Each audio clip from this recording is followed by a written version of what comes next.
Enfim, vai estar lá no listado. Ok, pessoal, nossa aula 5, o nosso assunto que a gente vai abordar hoje é a respeito da gestão da qualidade total. A gente vai iniciar a ideia da gestão da qualidade total, que está alinhado à ideia de nós desenvolvermos, né, um sistema de gestão da qualidade dentro da organização. Muito do que a gente vai visualizar aqui é um primeiro passo, né, para depois a implantação das normas ISO.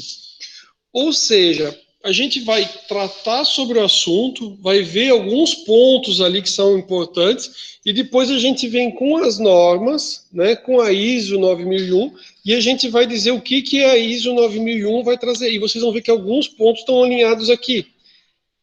Vou explicar o que é as normas da ISO, de onde é que vem, qual que é a origem. Isso a gente vai falar mais adiante.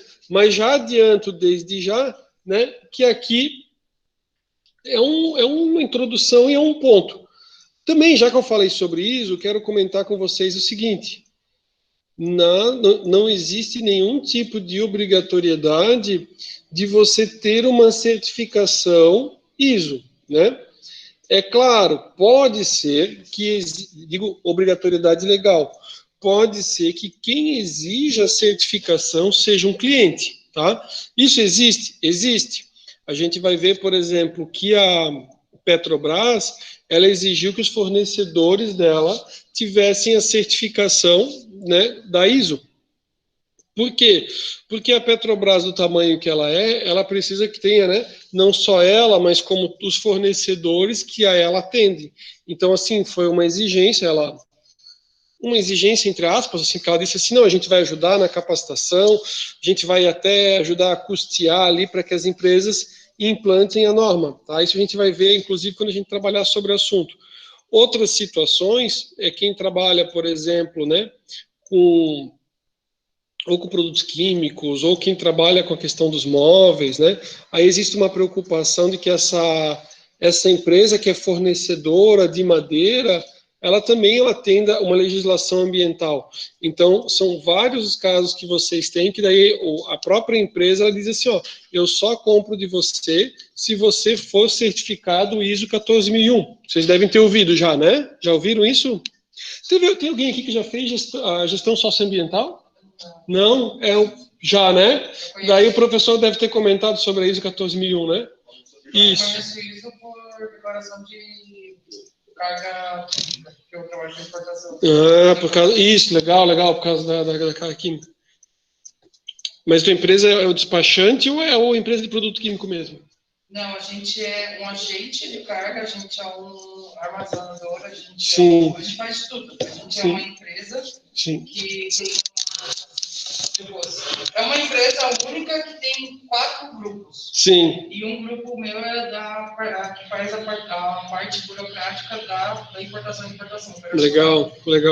Eu tive numa perícia que aí a gente foi ver toda a parte da indústria, né? E assim, da indústria não, da empresa de produtos químicos, e daí eles estavam mostrando que boa parte dos produtos eles vinham tudo importados nos containers, transporte bem interessante, né?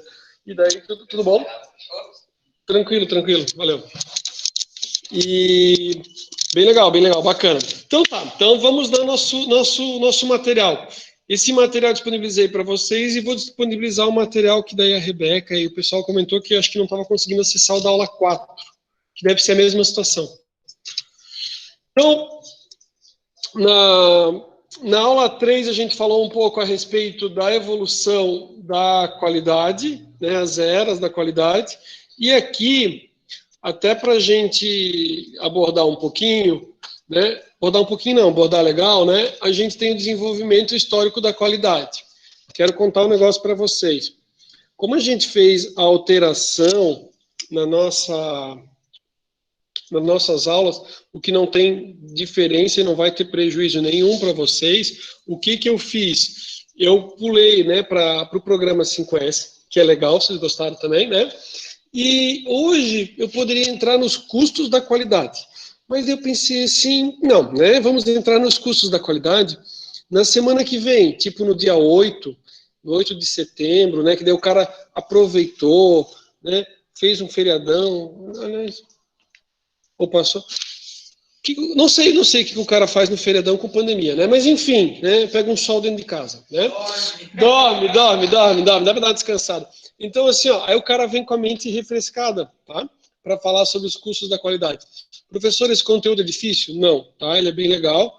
E a gente vai trabalhar, né? Mas achei assim, pela sequência que a gente foi trabalhando, já que a gente puxou o programa 5S, a gente vai para cá, depois a gente vai falar sobre os custos e também falaremos ali, finalizando ali a questão dos gurus, tá?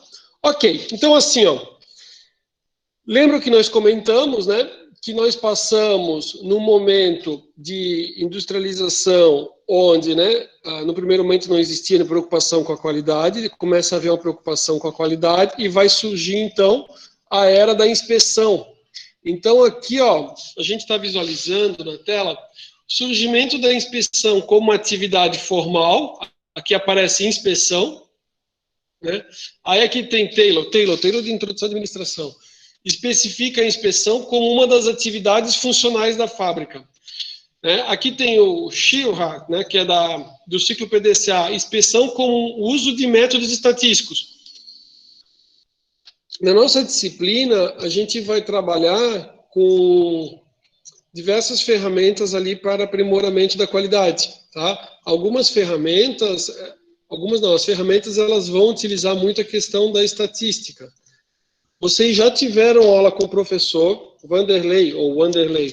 Então, assim, eu não vou puxar com vocês para calcular média, moda, mediana, desvio padrão, variância, não vou pedir isso. Mas eu vou mostrar para vocês a questão do cálculo, que você vai verificar a variação. Então, assim, a gente não vai entrar tão especificamente em fazer cálculos estatísticos para descobrir assim, eu tenho uma produção de 300 mil unidades, né? Como a gente tem o curso de medicina veterinária, digamos que você é médica veterinária, está ganhando super bem, super feliz, né, com o seu hospital, né? Vamos dizer assim, professor, podia ser clínica. Não, já começou, já bota o pé, já tem um hospital veterinário, né? Para animais de pequeno porte. Às vezes o cara não é tão fã de coisa. E daí você pensa assim, por que eu não fabrico também umas roupinhas para o pet? Né? Agora tá bem na, tipo assim, roupinha pet. Aliás, tem um negócio que eu não posso contar, porque tem uma pessoa que me falou assim de um outro negócio, não é aluna nem nada, tá? Minha cunhada, que é médica veterinária. Ela falou, tô com uma ideia bacana que eu quero ver. Então, essa parte eu não vou falar, né? Mas da roupinha a gente pode comentar. Tem aquelas roupinhas bem legais, né? Para o cachorrinho, para... Tá... Me lembrei. Tem uma, não sei se vocês viram, não tem aquele Monstros S.A.? Tem uma que um cara botou no gato, assim, que era tipo aquele monstrinho azul. Como é que... Não sei o nome daquele monstro azul, né? Bem legal. Enfim, importado é aquela. Então, assim, ó, aí você tem uma produção grande de peças. Ó, a Candice respondeu, dela vai dizer acho que qual era o nome do monstro, deixa eu ver. O Sully, isso mesmo, né? Com a roupinha do Sully. Eu vou tentar achar, ver se no Instagram do cara tem a foto e eu coloco em off fora da gravação. Ó, aí você decidiu, como médica veterinária, se associou com o pessoal de ADM e decidiram montar um negócio para vender, né? Uma empresa, enfim, ou professor, enfim, deve ser o negócio de vocês, certo? A preocupação é o seguinte, a preocupação é com a qualidade do produto. Então, eu não vou entrar na questão do mérito para dizer assim, ó, são 40 mil unidades, das 40 mil unidades, para mim ter um nível de confiança de 95%, quantas peças eu vou ter que fazer? Tá? Mas estaria na ideia de estatística, né, Lucas? Tipo assim, ó, para ter um nível de confiança de 40 mil peças, o ideal é ter uma amostra de tantos e eu vou retirar tanto. Isso a gente não vai fazer, vocês já tiveram a estatística, mas eu vou mostrar que ferramentas são importantes para que vocês consigam acompanhar e verificar se está dentro do padrão ou não. Beleza. Nosso objetivo aqui é falar do histórico. Então, assim, ó, o controle estatístico da qualidade e inspeção por amostragem. Ó. E aqui a gente tem os anos, então a gente está falando aqui, né, ó, todo esse período de 30 até os anos 70. O pessoal não me perguntou no dia, mas como eu já leciono essa disciplina há mais semestres, uma vez um aluno me falou assim, professor, eu não consigo entender, tipo assim, ó, se eu pegar uma era da qualidade e se eu pego uma outra lá mais adiante, tipo uma mais longe no passado e outra mais atual. Eu não consigo entender, tipo assim, de uma ser tão diferente da outra, né? Ou, tipo, como se o que era da inspeção tivesse sido totalmente abandonado. O que acontece é o seguinte, e daí por isso que a gente vai falar sobre os custos da qualidade, é que o que a gente vai visualizar, ela é uma evolução da qualidade. Então, assim, ó, você vai terminar com a inspeção? Não, você não vai parar com a inspeção. É claro que você vai verificar que talvez só a inspeção por si só não é suficiente. Ou melhor, ao invés de você inspecionar lá no final, se você trabalhasse na prevenção, seria melhor. Se você otimizasse os processos. E é isso que é a própria evolução da qualidade. Então, ele parte, né, para um período de inspeção, há um momento aqui, ó, um controle da qualidade total aqui com Feigenbaum, né, 56, e programa zero defeitos. A ideia do programa zero defeitos aqui 61, 62. A ideia do programa zero defeitos é fazer certo da primeira vez, né? E não se tolerar isso, e não se tolerar que tipo tem um percentual grande de defeitos. Eu já falei sobre engenheiro civil e dentista, né? Para vocês? Comentei alguma coisa? Não. Comentei, né? Isso, já comentei, o Sandrigo lembrou. Ó, custos da qualidade, onde você faz toda uma análise, né? Custos de prevenção, né? Custos depois relacionados ao retrabalho, confiabilidade, e daí você vai evoluindo conforme o tempo, acho que vocês conseguem ver aqui, ó, 60, 70, 80, até, né, os anos 90, aqui, ó, gestão da qualidade e gestão da qualidade total, aqui tem a sigla em inglês, Total Quality Management, e a ISO 9000, a primeira versão da ISO 9000, ela é de 1987. É claro, ela foi evoluindo, né? O professor vai ficando velho, mas depois teve 2000, 2008, 2015. Então, assim, vai tendo novas versões ali da ISO. Beleza. Espera só.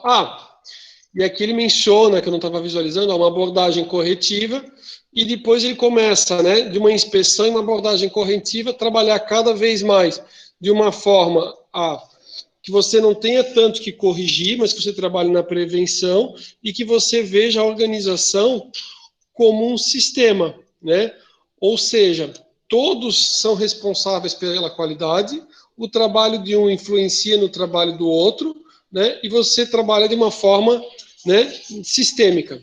Ok. Então, assim, ó, de uma maneira prática e compreensível, a qualidade total se manifesta através de uma redução drástica dos produtos defeituosos. Se lembrarmos, né, não é agora 2020, mas é assim, ó, se lembrarmos que a média nacional de defeitos no Brasil, né, dados antigos eu coloquei, é de 25, né, por mil, ou seja, né, 25 mil por milhão. E a compararmos com a média da Europa e dos Estados Unidos, que é 200 por milhão, né, ficará claro que tem um caminho longo aqui para a gente alcançar eles, né, e obrigatório para atingir uma boa produtividade, né. Aí aqui está vendendo peixe, né, ele vai dizer assim, ó, não tem outro caminho senão, né, pensar, né, na qualidade total, num sistema de gestão da qualidade. Quero mostrar para vocês, comentar um pouquinho o pessoal de EDM também, né, acho que medicina veterinária também. O que acontece? Esses conteúdos relacionados, né, a noções ali de introdução à administração, né, Taylor, Fayol, Elton Mayo, Abraham Maslow, e os assuntos relacionados à qualidade são assuntos que caem bastante em concurso público, porque concurso público ele quer saber assim, ó, formação de administrador, o administrador vai ter todas as disciplinas relacionadas ali à gestão da qualidade, né, e as da área da administração também. É claro, professor, eu vou fazer concurso para trabalhar no Banco Central ou no Banco do Brasil, vou ver mais a questão financeira, mas se você for trabalhar num concurso que seja, né, para uma atividade relacionada à administração, eles vão descobrir bastante a questão, né, de análise de projetos, desenvolvimento e os conceitos ali e as teorias ali dos administradores. Ok, então assim, ó, parece bastante a questão da casa da qualidade, né? Então, assim, ó, a casa da qualidade, casa, como casa, né? Então, casa tem um telhado. Então, assim, ó, tem lá o telhadinho, né? E a gente vai evoluir essa casa, ok? Então, a primeira coisa que a gente vê, assim, ó, pensando, né? A empresa ela numa situação de sobrevivência, evoluindo por uma questão de competitividade, produtividade e qualidade, né? Então, a ideia o que que é? A empresa que tem qualidade, ela consegue ser competitiva no mercado, né? Ela vai alcançar a produtividade. Lógico que um dos primeiros materiais que a gente tinha sobre produtividade, né? E a questão ali da qualidade. Aqui, o que a gente vê, né? Não sou tão entendido assim de casa, mas eu sei que aqui é o telhadinho. Essa aqui é uma outra parte da casa que é. Não dá para dizer que é viga, né? O que é isso aqui? Não sei, né? Enfim. Mas assim, ó. Para dar suporte aqui nesse telhado, depois a gente vai ter ali as colunas, né? Mais adiante. Mas a gente vê, né, que existe uma preocupação forte com a questão do custo, com a questão da qualidade em si, que ela aparece duas vezes, e aqui moral, né? É a questão de o moral da equipe. Então, é de fundamental importância que os funcionários estejam motivados, né? Satisfeitos, né? O moral está relacionado ali ao clima organizacional. Então, vocês veem que os autores, né, no desenvolver da Casa da Qualidade, eles já deixam bem claro assim, ó, para que haja qualidade, é importante, é de extrema importância que a equipe esteja comprometida. E a equipe vai estar comprometida, né, se tiver um bom clima dentro da organização, tá? Tipo assim, condição, que nem o pessoal gosta de dizer, né, condição sine qua non, né? Se não tiver ali, não vai funcionar. Atendimento e segurança. Vamos adiante. A gestão da qualidade, como uma estratégia competitiva, ela vai partir do princípio de que a conquista e a manutenção de mercados dependem de foco no cliente, para se identificar requisitos e expectativas a oferecer valor de mercado. Então, fundamento, foco no cliente. A ISO 9001 vai falar também foco no cliente, né? De nada adianta você ter uma empresa que o... Assim, ó, vocês são novos, né? Imagina o pessoal é novo, o pessoal aqui do meu lado é bem novo, né, também. Então, assim, ó, já passei por situações e situações, né? Quem é aqui que é fã da área financeira? Né? O Lucas disse que o Lucas não é da área financeira. O Sandrigo está pensando ali, ele não sabe qual que é a resposta. Tem alguém que é fã aí da área financeira? Ninguém. Tá, enfim. Eu já levei uma taquarada na minha vida, né? Professor, só uma? Que bom, né? Só uma, né? Então, assim, ó, né? Eu já trabalhei, né? Vocês sabem, eu trabalhei no banco. O banco também tem a parte comercial. Na verdade, a gente, no final das contas, falando assim, uma conversa, um papo reto com vocês, né? Cara, no final, na vida, todo mundo vai ter que se vender seu peixe, né? Independente da profissão que o cara vai dizer assim, ah, professor, eu vou fazer concurso público, mas sempre tem a questão da imagem dele, então, nem que seja para arrumar, né, um bom marido, uma boa esposa, né? O cara no final vai ter que ser do comércio, né? Ou vai, né, pelo menos repassar a questão da imagem, né? Pensei no Instagram agora. Enfim, senhores, seguinte. A taquarada que eu levei foi o seguinte: eu sempre gostei da área financeira, gostei da parte de cálculos, né? Mas já me passei por uma situação que a pessoa falou assim, Rafael, não adianta você, e é verdade, né? Hoje em dia tem uma consciência assim extremamente, né, óbvio, né? Também tinha antes, né? Mas não tinha levado uma taquarada tão forte, porque assim, ó, eu gosto da área financeira, mas daí a pessoa falou um negócio que me deixou assim, né, a pessoa querida, assim, então me deixou mais chateado, né? Ela falou assim, Rafael, quem bota dinheiro dentro dessa empresa sou eu. Aí eu fiquei com cara de idiota, né? Tipo assim, pô, desculpa o palavrão, faço tudo aqui no negócio, sou o cara que faço a gestão da financeira do negócio, né? Ela falou, ó, quem bota dinheiro aqui dentro dessa empresa sou eu. Então, senhores, a empresa é um conjunto, certo? Não adianta o vendas vender e o produto ser uma droga. Tipo, só vai vender uma vez, né? Tipo que nem aquele negócio que o cara compra no impulso pela internet e vem e o cara fala assim, cara, se for bobagem o cara deixa, se for mais caro ele vai pedir dinheiro de volta. Então, nem 8, nem 80. Mas de nada adianta você ser um expert em qualidade, a sua produção ser maravilhosa, se você fizer um negócio que ninguém queira comprar, né? Foi semana passada ou retrasada, teve uma pessoa que foi professor, e ele estava numa live, a faculdade teve uma live, e daí ele falou assim, ó, é claro que ele foi bem objetivo, né? O cara falou assim para ele, o cara trabalha com marketing digital, o cara falou assim, fulano, por que eu não vendo?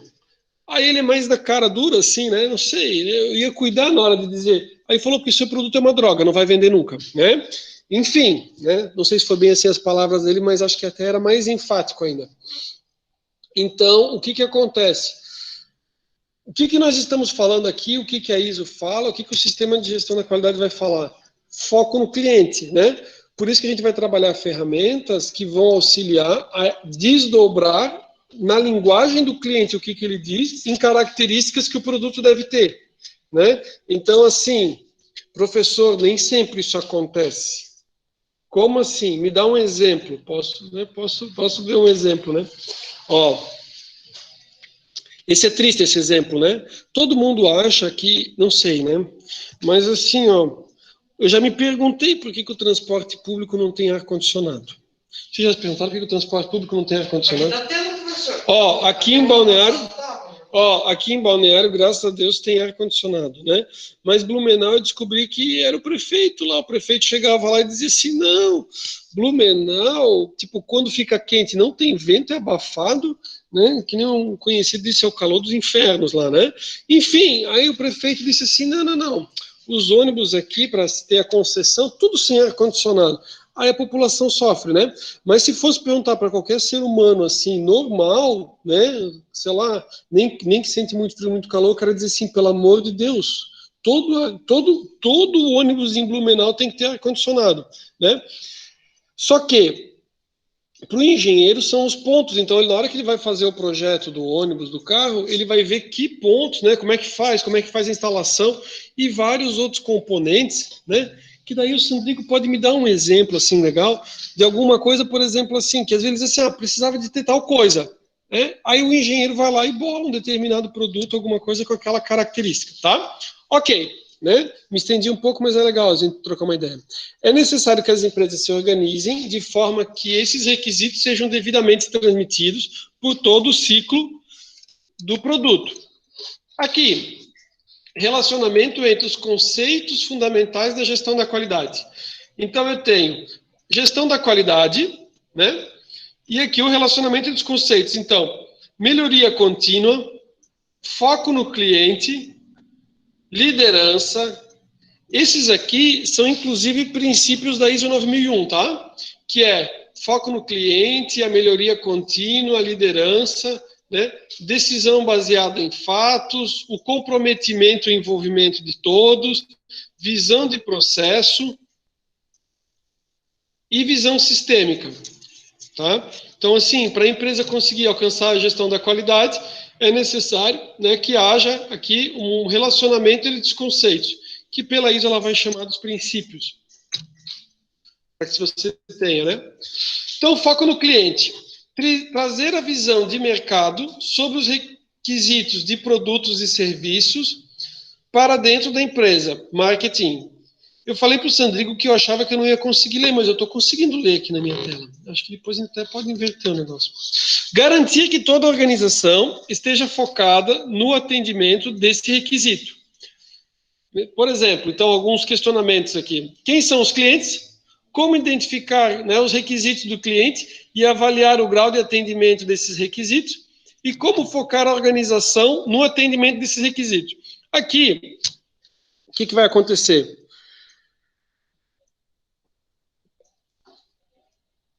Assim, ó, quando você,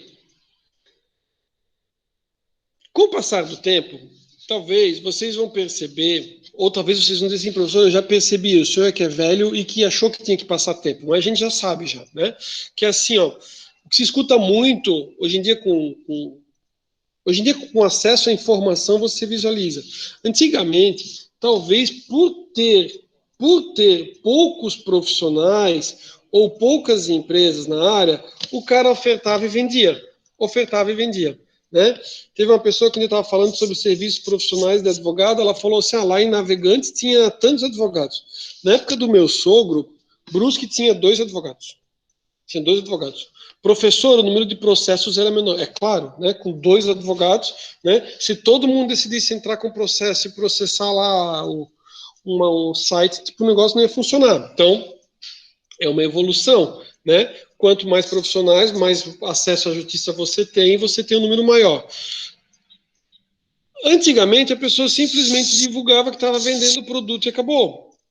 Hoje em dia, a gente verifica o seguinte, que é muito mais importante e interessante que ao invés do cara querer vender para todo mundo, ele consiga focar especificamente para quem que ele quer vender. O que tu acha, Lucas?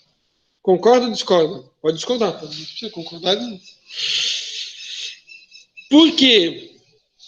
Porque o que acontece é o seguinte, né? Pense o seguinte, a gente já falou um dia sobre caneta Bic e caneta Montblanc, né? Então, assim, cara, a caneta Bic, ela é show de bola, né? Todo mundo tem trocentas canetas dessa em casa, né? Até o mais rico deve ter essa caneta lá dentro de algum armário, né? Agora, não dá para vender essa caneta para todas as ocasiões, né? A não ser que você queira vender lá para o presidente da República quando assumiu que ele queria mostrar que ele era popular e que não precisava daquela caneta ultra super, não sei o quê, né? Mas de forma geral, se você, né? Por exemplo, né? O pessoal está estudando aqui para ADM, né? Vocês sabem que o homem tem poucos acessórios, né? O homem de forma geral tem o quê? Vai usar no máximo uma botadura nas camisas, né? Uma boa gravata, um relógio, né? Uma jaqueta de couro e a caneta, né? Professor tá velho pra caramba, né? Ninguém mais quer saber da caneta, né? Enfim, eu sempre achei que era legal, né? A caneta. Tipo assim, vocês vão se formar. Aí você ganha uma caneta legal de formatura. Imagina se é uma Bic, né? Não desmerecendo, porque a caneta é muito boa, né? Mas assim, mas tipo, não é a expectativa, né? Agora, né? Tipo, pô, né? Chega lá com a Bic, né? Professor, se eu não receber a caneta, vocês ficam, né? Eu acho que eu devia ficar chateado. Não fique, não recebi. Eu sou o cara que gosta de caneta, não recebi, tá? Então, deve vocês compram de vocês com o dinheiro que vocês estiverem ganhando. Mas o foco é justamente, né? Para tentar mirar, certo? Quem que é o cliente, o que pode fazer. Por quê? Porque às vezes você pode ter um produto que ele é bom, só que talvez você está indo para o cliente errado. Ou pode ser que, como eu falei do outro professor, ela está totalmente equivocada. Aí você faz o ajuste deles, né? Mas assim, é que nem se eu perguntar para as meninas ali, né? Por exemplo, como é que é o nome daquele carro lá? Aquele tal do... aquele do Brian lá, tal do Skyline, não sei o quê, que o pessoal fala que custa uma fortuna, R8, não é R8, R8. Tem um carro que é modelo antigo lá, assim, não é tão antigo, mas que era daquele Velozes e Furiosos, o carro custa uma fortuna. O Supra era um vermelhinho lá de um, né? Mas tem um outro. Mas pode ser o Supra. Pode ser o Supra. Se eu falar para 10 mulheres desse Supra, né, e falar sobre um outro carro, eu tenho certeza, até eu, tá? Né? Me comprometi agora, né? Mas enfim, até eu não ia escolher o Supra, né? Ou outro carro. Então, assim, às vezes você pode estar vendendo para o público errado, ou pode ser realmente que você tem que realmente consultar o público, porque o público ele evoluiu, né? Ele evoluiu, ele quer algo a mais. O concorrente evoluiu em termos de equipamento e ou você evolui também, ou você está fora. Então, assim, empresas que eram líder, tipo Motorola era líder no venda de celular, as outras concorrentes foram avançando, ela ficou para trás. Sim, quem foi, professor? A Nokia, né? A Nokia, depois ela pegou a liderança quando era o telefone digital. Aí a Nokia também ficou para trás, né? Então assim vai. Ok. Em relação aos questionamentos, como identificar os requisitos de cliente e avaliar o grau de atendimento, aí é pesquisa, né?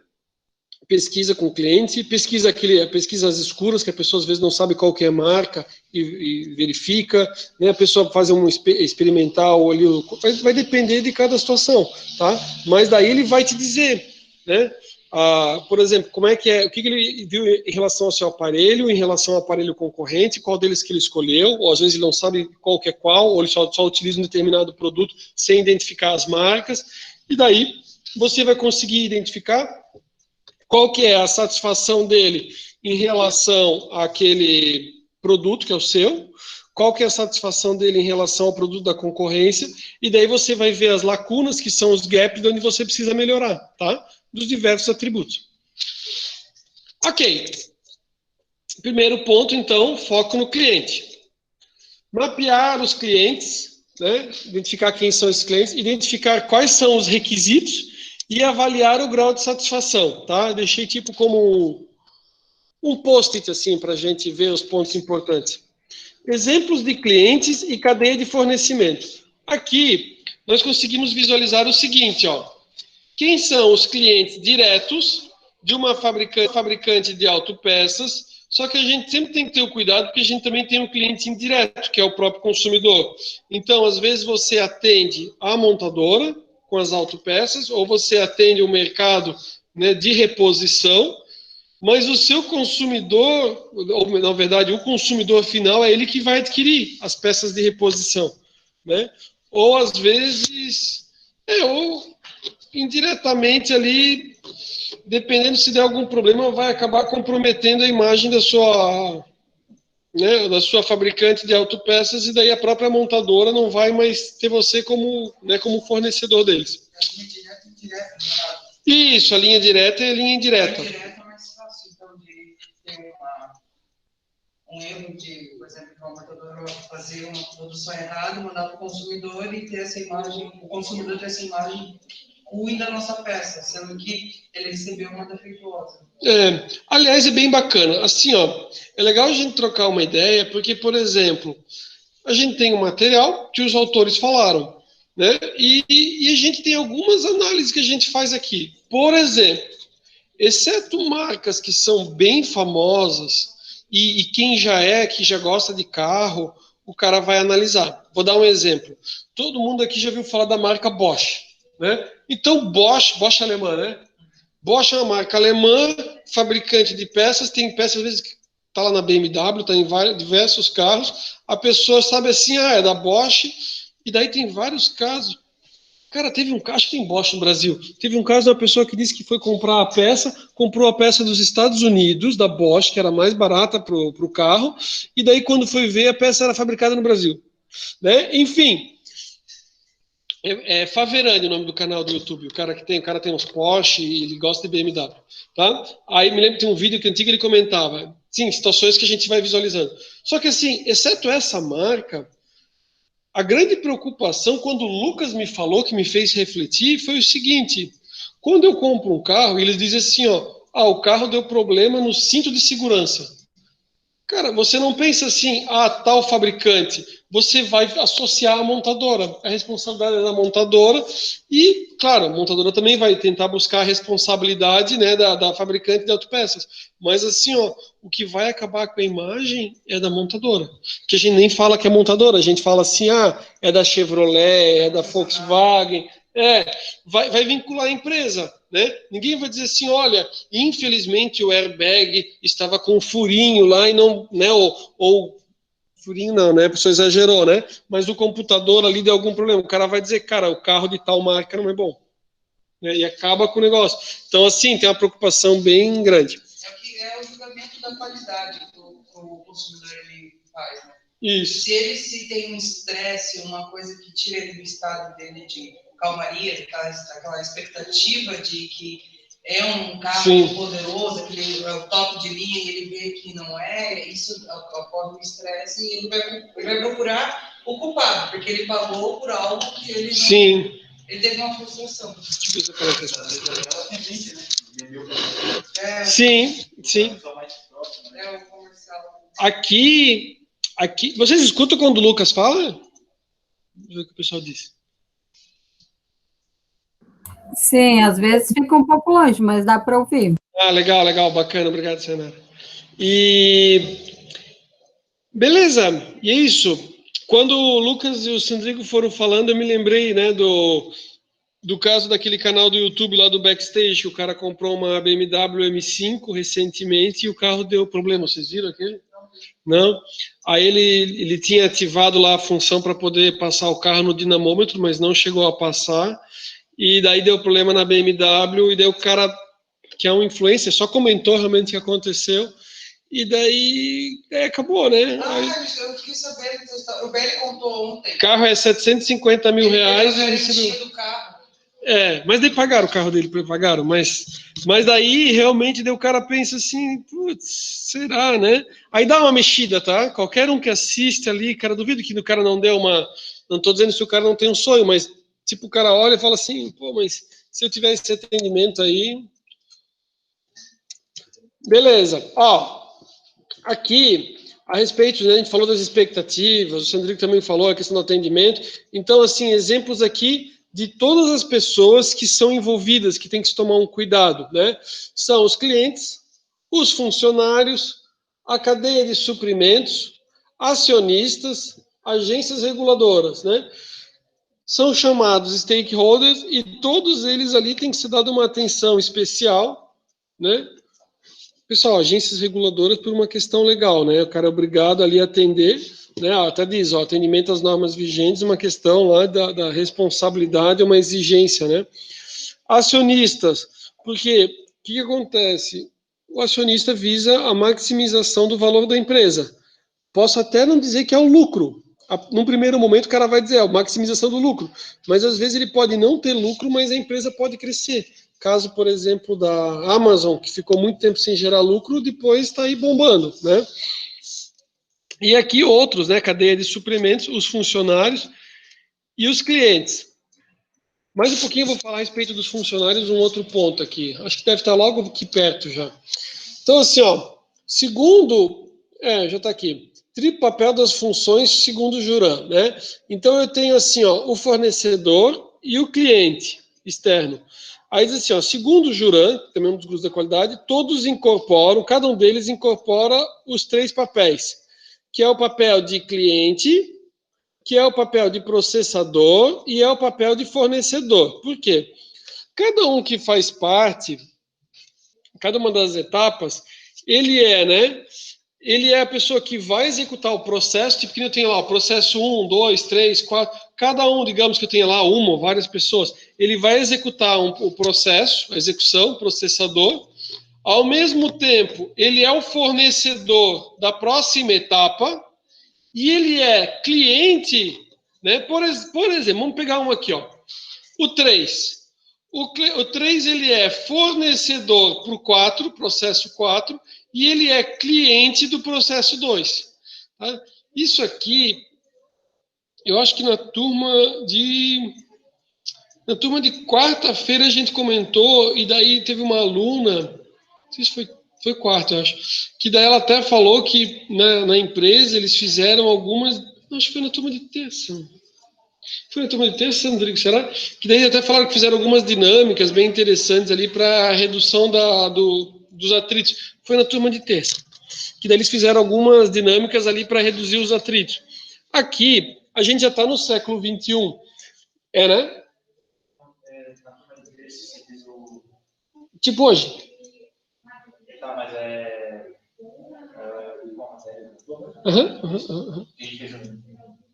Não, a gente não fez. Não, o Sandrigo me perguntou se a gente fez uma dinâmica. A gente não fez uma dinâmica. Bem no finalzinho da aula, teve uma aluna que me perguntou como é que a gente resolveria uma situação de conflito. Foi na terça. E daí a gente conversou.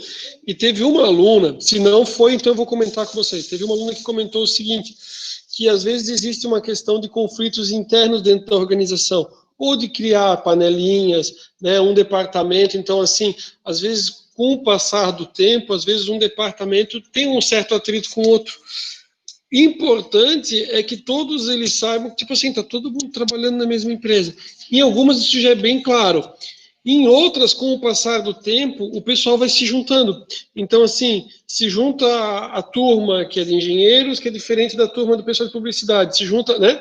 E assim, às vezes, na produção, os caras também formam as panelinhas. É ruim quando eles fazem negócio do futebol. Futebol é uma tristeza, né? Porque os caras são amigo. Quando começa a jogar de time diferente e um acaba atravessando ali, fazendo falta, daí o juiz não marca falta, cara, né? É o caos, né? Então, assim, futebol é bom para botar todo mundo no mesmo time. Aí o negócio flui, né? Agora, quando você começa a fazer aqui entre os departamentos, entre os processos de separação ali, aí o pessoal perde aquela visão do conjunto. Professor, nem sempre é verdade. Não, nem sempre é verdade, mas exagerei um pouquinho, mas às vezes acontece. Mas, professor, isso é uma questão também da cultura da empresa. Acho que foi ontem que eu tive um exemplo. Quando a empresa, porque hoje em dia acontece, as pessoas quando vão procurar um emprego, a gente não procura pelo aquilo que a gente sente prazer. Às vezes a gente procura pelo dinheiro, pela uma necessidade. Sim. Então, muitas vezes a gente se candidata a uma empresa que ela só contrata. Sim. Então, as empresas hoje em dia elas estão fazendo o quê? Elas estão contratando pessoas que têm os mesmos valores que a empresa. Porque você tem que fazer o que você gosta, mas também você tem que gostar do que você faz. Entendi. Então, essa é uma questão também da empresa, da gestão da empresa, em questão de contratações. Dela melhor selecionar as pessoas para trabalhar na empresa. Isso. Entendi. Tipo, um exemplo, a minha empresa. A gente só contrata, porque a gente faz uma triagem. A gente tem uma etapa lá que fala assim, quais são os valores que você tem para sua vida? Sim. E assim a gente não fala nada. Só um pouquinho.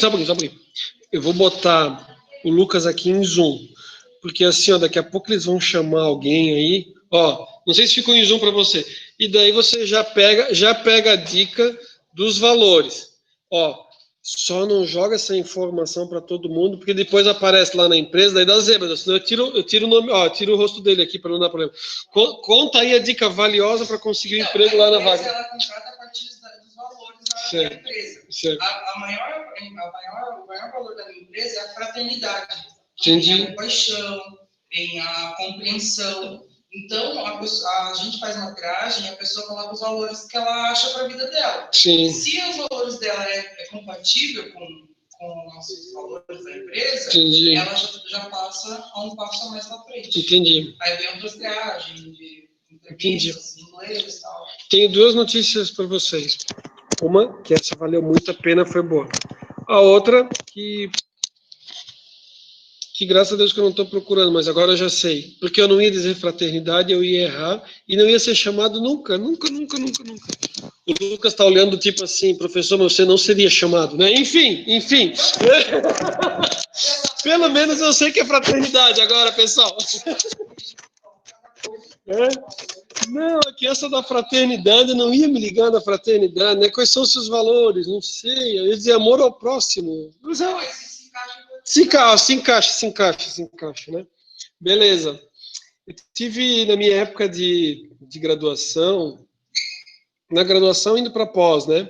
Eu tive uma professora que ela disse que ela conseguiu descobrir qual que eram, o que as empresas queriam. E daí, depois que ela descobriu isso, ela passava em todas as seleções, porque assim, cada empresa ela sabia geralmente o que ela queria, que é o que o Lucas está dizendo.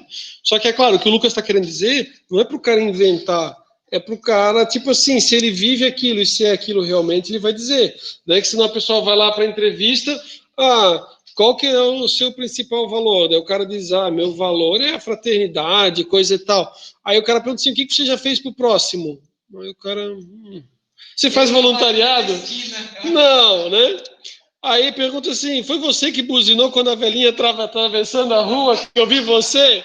Aí o cara agradece e vai embora da entrevista, né? Porque daí acabou a entrevista. Beleza. Pessoal, vamos voltar aqui. Mas bem bacana, Essa dica valeu. E eu acho que a empresa do Lucas é top, tá? É top. Pelo que ele falou para mim, não sei se você estava pegando a parte da gravação ali, aquela parte de comércio exterior, produto químico, ó. É legal. Beleza.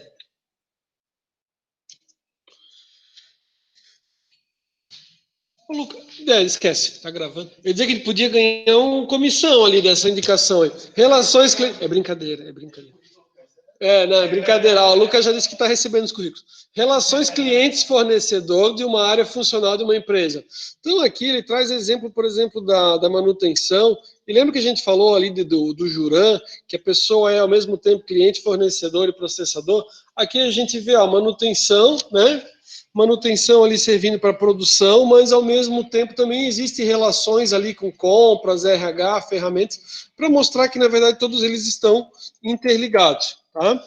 Aqui, modelo de referência de processos de negócio, né? Segundo a American Productivity and Quality Center, né? Que é o APQC, né? Professor, se a pronúncia não está certa, é por causa da máscara, senão o inglês ia ficar impecável, aqui o Sandrigo concordou. Mentira, ele nem fez nada. Ó, processos primários, né? Então, assim, ó, o que são os processos primários e o que são os processos de suporte? Eu não sei se vocês já tiveram aula, eu acho que vocês estão tendo aula, ou é uma outra turma, que tem aula com o professor Werner. Aí ele fala sobre Porter. Eu vi que teve um grupo que eu participo de alguns grupos de alunos, né? Ó, vamos ver o que a Candice respondeu. Porque eu vi que eles postaram um negócio de estratégia e não sei o que, Porter. Ó, vocês mesmos. Então, isso aqui que a gente está vendo aqui, ó, que é a respeito, né, da produtividade americana e o centro de qualidade, né? O que é? Isso aqui, ó, lá em estratégia eles já falavam, né? O que são os processos primários de suporte. Então, assim, o que é o negócio da empresa? Exemplos, né? Processo primário, avaliar o mercado e o cliente, né, para saber o que o cliente... Aqui, deixa eu fazer uma pausa, O que acontece? A gente tem toda uma... Né, para quem é de medicina veterinária, talvez está vendo isso no primeiro momento, mas a gente tem toda uma formação que é assim, ó, analisar o mercado e daí oferecer para o mercado, tá? Isso é muito da forma de ensino que a gente trabalha. Que eu digo assim, né, a gente recebe material de fora, sempre foi assim, os nossos autores nacionais também foram nessa linha. Teve um autor, que eu estava lendo, um livro grosso, bom, aqui da Uniavan, que ele diz o seguinte, que não são todas as culturas que são assim, né? Aliás, a gente tem uma turma grande, não sei se eu tenho aqui algum descendente, acabei não observando, mas assim, ó, a cultura asiática, né, o pessoal que ele é chinês e vem para o Brasil, o que o cara faz? O cara vem, né, de forma geral, ele trabalha na questão, hoje em dia, tipo, importação de produtos chineses para cá, ele traz produtos para cá, ele já conhece o mercado lá, ele tem o contato, traz para cá. Ele trabalha com, né, mais antigamente ele tinha muita questão de montar um restaurante. Todos eles fazem bastante investimento no mercado imobiliário, que eu nunca vi um chinês que não tenha vários imóveis. Os chineses, geralmente, eles trabalham para si, né, monta o seu negócio, o cara monta o seu negócio, vai comprando vários imóveis e coloca no seu negócio. Só que assim, ó, quando ele vai montar um restaurante, ele não diz assim, eu vou verificar e vou fazer um restaurante de comida tipo de pizza. Eu nunca vi um chinês com uma pizzaria. O chinês fala assim, ó, o que eu sei fazer, o que eu faço de bom, o que eu tenho aqui, é fazer o restaurante chinês, né? Alguns podem dizer sim, que o chinês não é bem o chinês que eles comem lá, mas enfim, com essas características, né? Não sei como é que eles estudam lá. Mas é isso. Então, assim, a gente tem uma formação que verifica no mercado para ofertar produto. E em outros países eles trabalham assim, ó, vê o que você tem de melhor e oferece. Ou busque o cliente certo, que a gente estava falando antes, busque o cliente certo para o seu produto. Tá? Tem culturas que são assim, o cara vai fazer o que ele tem de melhor. Meu professor do mestrado, ele fez um artigo, ele teve uma boa divulgação, quando ele falou, por exemplo, assim, ó, da companhia Fischer aqui de Brusque. A Fischer, ela tinha as competências dela para produzir os produtos, fazer os determinados produtos, e daí ela começou a ofertar no mercado. Ela fez o caminho inverso, que era o que ela tinha de melhor para daí ela ofertar no mercado, e não ver só a questão do mercado para daí se alinhar, tá? Segundo o artigo do professor. Aí, desenvolver visão e estratégia, desenvolver produtos e serviços, comercializar e vender, produzir e entregar e faturar e pós-venda. Nós estamos falando sobre isso pelo seguinte, porque quando a gente está falando na questão uma questão da qualidade total ou num sistema de gestão da qualidade, é importante a gente verificar o seguinte, que a empresa vai ter que fazer mudanças. Algumas mudanças vão ser, né, incrementais, vai melhorando aos pouquinhos ou vai melhorando no seu dia a dia, e outras mudanças são mudanças radicais. Para que aconteçam essas mudanças, é importante que você tenha uma ideia do todo, né? O que é importante, o que não é, o que é primário, né, são processos de suporte, e é por isso que a gente está abordando aqui, tá? Então, como suporte, né? Questão de gestão de pessoas, gerenciar informações, recursos financeiros, são atividades aqui, dentre outros, que vocês conseguem visualizar aqui de suporte. Vamos adiante. Hierarquia de processos. Eu vou, né, de uma posição de um macroprocesso e esses subprocessos eles vão tendo atividades. Agora, nessa questão da hierarquia dos processos, pode ser que ainda esteja um pouquinho mais vago. Mais adiante, vocês vão ver que a gente vai falar sobre mapeamento de processos. Em mapeamento de processos, vocês podem ficar tranquilos que a gente não vai fazer mapeamento do processo da indústria como um todo, tá? Mas eu vou mostrar para vocês como é que você faz para mapear o processo, entender qual que é a atividade anterior, qual que é a posterior, quem que é o responsável, quais são os recursos tecnológicos que são utilizados, se tem necessidade de calibrar ou não o equipamento. Então, se eu tenho uma preocupação, ou se vocês, ou se todos nós temos uma preocupação ali da ISO, é importante, né? Não adianta um setor ter qualidade e o outro não ter. É tipo assim, ó, imagina que você faz uma bicicleta super legal, né? Aliás, nem sei quanto é que custa uma bicicleta super legal. Na minha época... 1.000 e pouco, professor. Ó, 1.200 uma bicicleta legal, né? Depois vocês acessam assim, ó, direito com carros. Apareceu um guri lá, o cara comprou uma bicicleta de... Cara, 20 e poucos mil. A bicicleta tem o nome de Celtinha, o nome da bicicleta dele. Ou é qual assim? É Celtinha, acho. Aí depois ele comprou uma BMW, ele chama Uno. Uno o carro, né? Então assim, oi? Ele comprou uma depois ele comprou uma bicicleta.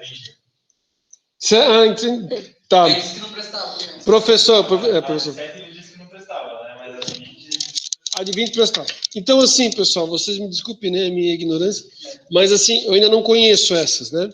E daí não sei dizer para vocês ali qual que é a diferença, né? Não sei. Alguém tem, né? Também não precisa dizer. Eu não sei.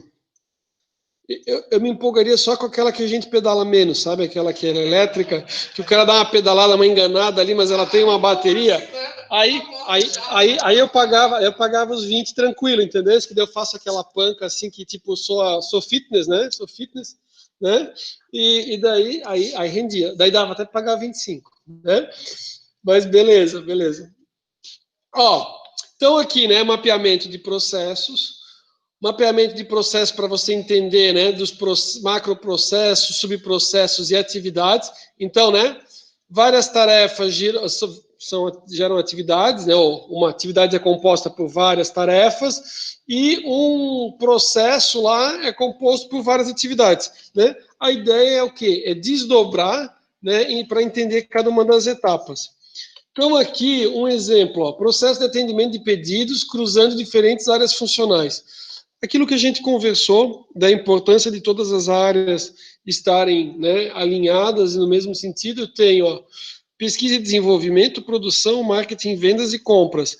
E como todos eles atuam em conjunto, ó, desde o conceito, desenvolvimento e lançamento do produto, da mesma forma, pedido, produção e pagamento, que existe uma relação ali entre todos os departamentos.